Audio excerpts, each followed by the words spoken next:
હા ભાઈ, શું બનાવ બન્યો અને કઈ જગ્યા પર બનાવ બનેલો? મનીષા ચોકડી પાસે અમે 4 ભાઈબંધો ઊભા હતા ગાડી લઈને. કિયા સેલ્ટોસ ગાડી છે, વિધાઉટ નંબર પ્લેટ છે. પોલીસવાળા ભાઈ છે કોઈ, એવું કહે છે. એ ભાઈ પોલીસની પ્લેટ લાગેલી હતી આગળ, અને પોલીસની લાઇટો લાગેલી હતી ગાડીની આગળ. નંબર પ્લેટ હતી નહીં આગળ પાછળની કોઈ. એ ભાઈ આવીને ઉતર્યો સીધો ગાડીમાંથી દંડો લઈને અમને ઉતરીને એવું કહે છે કે કેમ ઊભા છો ભાઈ, ચલો નીકળો અહીંયાથી.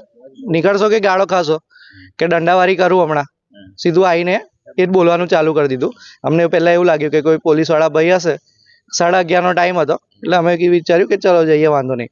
પછી અમને લાગ્યું કે એ ભાઈ કોઈ પોલીસમાં લાગતો નથી, એટલે અમે તરત પાછા ગયા ત્યાં આગળ. ત્યાં જઈને ઊભા રહ્યા ને તો બીજા એક એડવોકેટ હતા કોઈ ભાઈ, એમની ગાડી ત્યાં જેવી પાર્ક કરીને એમના વિશે બી એમની જોડે બી ઝઘડવા માંડ્યા ભાઈ. ને પછી બોલાચાલી થઈ, તો અમે વિડીયો બનાવવાનું ચાલુ કર્યું એમનો. તો એમના જોડે જેવો વિડીયો બનાવવાનું ચાલુ કર્યું એટલે એ ભાઈ ભાગવાનો ટ્રાય કર્યો. ગાડીમાં દારૂ પીતા હતા એ ભાઈ, અને ત્યાંથી જેવો ભાગ્યો ને એવું ગાડી, અમે લોકો આગળ ઊભા હતા તો અમારી પર ગાડી ચડાવીને ભાઈ ભાગવાનો ટ્રાય કર્યો. અમે એની પાછળ ગાડી ભગાવી અમારી. તો એ ભાઈ સોસાયટીમાં ઘૂસી ગયા, ત્યાં એનું ઘર હશે. તો જેવા અમે ગલીમાં અંદર ઘૂસ્યા, ત્યાંથી એ લોકો દોડતા આવીને અમારી ગાડી પર ચડી ગયા. તમે ગાડી જોઈ હોય તો. અને ત્યાં ઉપર ચડીને પગ મારવા માંડ્યો ગાડી ઉપર. અને જેમ બહાર નીકળ્યા અમે એમ દંડાથી બધાને મારવાનું ચાલુ કરી દીધું. એની સાથે એના પપ્પા આવ્યા, જે પોલીસમાં રિટાયર્ડ પોલીસ ઓફિસર છે એવું કહે છે. એમને પણ આવીને બધાને મારવાના ચાલુ કરી દીધા. એમનું નામ નથી ખબર, કોઈ ઝાલા છે. શું નામ છે?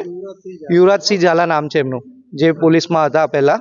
અને એમના નામની પ્લેટ ભાઈ લગાવીને ફરે છે. ફૂલ પીધેલી હાલતમાં હતો એ ભાઈ, અને લાલ લાઈટ લગાવીને ગાડીમાં ફરે છે ભાઈ. કેટલું યોગ્ય છે? પોલીસ અધિકારી નથી તો પણ આવી રીતે લોકો પબ્લિક પર દાદાગીરી કરે. પોલીસના નામે. બીજી વસ્તુ કે આમ આદમી છે, એમના પર આવી રીતે બજબરી કરવામાં આવે છે, શું કાર્યવાહી થઈ છે એમના પર? સાહેબ, કાર્યવાહી તો તમે જોઈ લો કે આપણા જેવો કોઈ બી માણસ હોય, સામાન્ય માણસ હોય, મારી ગાડીમાં હમણાં નંબર પ્લેટ નહીં હોય, પોલીસવાળા શું કરશે?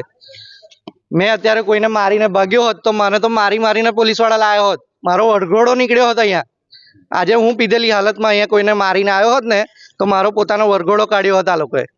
પણ આ ભાઈએ પહેલા જ પોલીસની ઓળખાણ આપી દીધી. પોલીસ આવી એટલે અમે જેવી PCR બોલાવી એવી પહેલા જ એમને એ સાહેબે ઓળખાણ આપી દીધી કે હું પોતે ASI છું, એવી ઓળખાણ આપી દીધી એ ભાઈએ.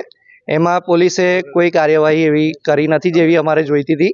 એ પહેલા તો અમને લાગે છે આવા અધિકારીઓ પર કોઈ કાયદેસર પગલાં લેવા જોઈએ. કોઈ પોલીસ ખાતામાં નથી તો પણ આવી દાદાગીરી પબ્લિક પર કરે છે, અને ગાડી ચડાવે એટલે હિટરનો કેસ બને.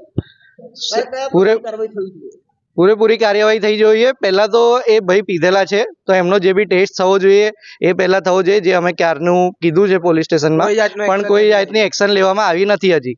એવું કહે છે કે હજી ટાઈમ લાગશે, એના માટે ટાઈમ લાગશે. પણ હજી સુધી. મારું નામ કૃતિક.